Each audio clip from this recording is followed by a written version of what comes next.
आज आपको दिल्ली से सीधे 1500 किलोमीटर दूर मुर्शिदाबाद ले चलते हैं, जहां पर बाबरी के नाम पर मस्जिद की नींव ने राजनीति में हलचल पैदा कर दी है। ममता की पार्टी से निष्कासित विधायक हुमायूं कबीर ने आज मुर्शिदाबाद के बेलडांगा में मिट्टी में बाबरी के नाम की मस्जिद की आधारशिला रखी। बेलडांगा में रखी ये नींव ईंट से ज्यादा राजनीति की परतें जोड़ रही है। 2019 में सुप्रीम कोर्ट के फैसले के बाद अयोध्या का विवाद बंद हो चुका था, लेकिन बंगाल में चुनाव नजदीक आते ही वही अध्याय फिर से सियासी हथियार बनकर लौट आया। बाबरी के नाम की मस्जिद को लेकर बीजेपी आग बबूला है। वो सीधे सीधे ममता बनर्जी पर निशाना साध रही है। तो वहीं टीएमसी ने हुमायूं कबीर से पल्ला झाड़ते हुए बीजेपी को लपेट लिया है। मुर्शिदाबाद की इस घटना ने साफ कर दिया कि 2025 का बंगाल चुनाव सिर्फ विकास का रिपोर्ट कार्ड नहीं होगा। 26 में जो ये होगा, ये चुनाव उन भावनाओं का भी परीक्षा बनने वाला है जिन्हें इतिहास से निकालकर फिर से राजनीति के बीच में ला दिया गया है। तो सबसे बड़ा सवाल, क्या बंगाल में बाबरी के नाम पर मस्जिद 2026 के विधानसभा चुनाव का रुख मोड़ देगा? क्या बंगाल में इसके जरिए वोट बैंक की राजनीति का कार्ड चला गया है? इस कार्ड का फायदा टीएमसी को होगा या फिर बीजेपी को? आज ऐसे ही सवालों पर होगी बड़ी बहस, लेकिन उससे पहले आपको दिखाते हैं खास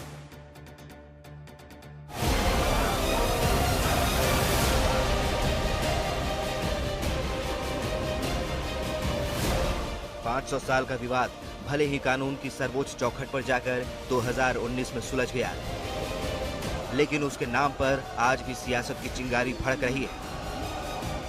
बाबरी के नाम पर अयोध्या का विवादित अध्याय बंद हो गया, लेकिन बंगाल के मुर्शिदाबाद में उसके नाम पर नया चैप्टर खुल गया है। मुर्शिदाबाद के बेलडांगा में टीएमसी से निलंबित विधायक हुमायूं कबीर ने अयोध्या की बाबरी मस्जिद की तर्ज पर नई मस्जिद की नींव रखी, मौलवियों के साथ फीता काटा। যারা এটার জন্য রোখার চেষ্টা করছে, আমি কোনো অসাংবিধানিক কাজ করছি না। ভারতের সংবিধানকে সম্মান জানিয়ে প্রত্যেকটা ধর্মাবলম্বী মানুষের নিজের নিজের অধিকার আছে। কেউ চার্চ বানাতে পারে, কেউ গির্জা বানাতে পারে, কেউ মন্দির বানাতে পারে। আমরা মুসলমান যারা, তারা আল্লাহর ঘর মসজিদ বানাতে পারে। मुर्शिदाबाद के बेलडांगा में करीब 2 लाख लोगों की भीड़ जुटी। इस दौरान नाराए तकबीर, अल्लाह अकबर के नारे लगाए गए।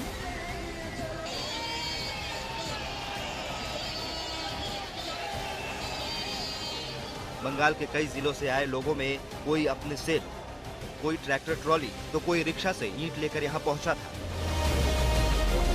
बंगाल में अगले साल विधानसभा चुनाव होना है।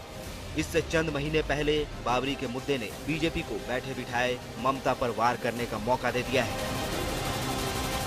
और अफसोस की बात है कि जो ये टीएमसी है या उसकी जो नेता है, वो चोर से कहती है चोरी करो और पब्लिक से कहती है जागते रहो, और उसके बाद लीपापोती करती हैं कि हमने उसे तो निकाल दिया। वो वहाँ की पूरी व्यवस्था को हाईजेक करके बैठे हुए हैं। तो वो अपने आप में इस बात का प्रमाण है कि ये जो है वो पूरी की पूरी वहाँ व्यवस्था जो है वो इन अराजक और राष्ट्रद्रोही ताकतों के हाथों बंधक बन गई है। कहीं भी कोई मस्जिद बनाए कोई रोक नहीं है भारत में, लेकिन कोई बाबर के नाम पे बनाएगा तो लोगों का गुस्सा जायज है। भारत के मुसलमानों को बाबरी नहीं चाहिए, बराबरी चाहिए। लेकिन ममता बनर्जी अपने एमएलए से पहले बाबरी मस्जिद बनाने का ऐलान करवाती है। जब रिएक्शन हो जाता है हिंदू समाज में, तब उसको बाहर कर देती हैं, मीर जाफर बता देती हैं। ये चलेगा नहीं। मुर्शिदाबाद में बाबरी मस्जिद का मुद्दा कोलकाता हाईकोर्ट के दरवाजे पर भी गई थी। कोलकाता हाईकोर्ट ने रोक नहीं लगाई। हाईकोर्ट ने कहा कि कार्यक्रम के दौरान शांति बनाए रखने की जिम्मेदारी राज्य सरकार की होगी, जिसके बाद बेलडांगा और उसके आसपास सेंट्रल आर्म्ड फोर्स की 19 टीमें, रैपिड एक्शन फोर्स, स्थानीय पुलिस की कई टीमों समेत 3000 से ज्यादा जवान तैनात किए गए। 25 नवंबर को हुमायूं कबीर ने कहा था कि 6 दिसंबर को अयोध्या में विवादित ढांचे के विध्वंस के 33 साल पूरे होने पर बाबरी मस्जिद की आधारशिला रखी जाएगी। टीएमसी ने 4 दिसंबर को हुमायूं कबीर को पार्टी से सस्पेंड कर दिया था।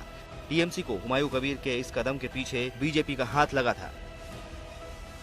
कोई भी मंदिर बना सकता है, कोई भी मस्जिद बना सकता है, लेकिन उसके पीछे अगर किसी का ये इंटेंशन हो कि हम यहाँ पे रिलीजियस अनरेस्ट करना चाहते हैं, तो मैं इतना बता सकती हूँ कि सबको पता है कि is being funded by the BJP and is being encouraged by the BJP to create law and order disruption in Bengal.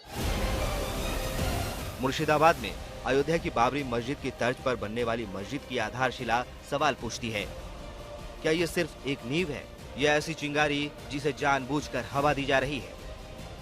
Ayodhya में रामलला का भव्य दिव्य मंदिर पूरी तरह बनकर तैयार है, धर्म ध्वजा लहरा रहा है, वहाँ सब शांति है, लेकिन मुर्शिदाबाद बता रहा है कि राजनीति कभी अध्याय बंद नहीं करती, वो उन्हें संभाल कर रखती है और जब चाहती है फिर से खोल देती है।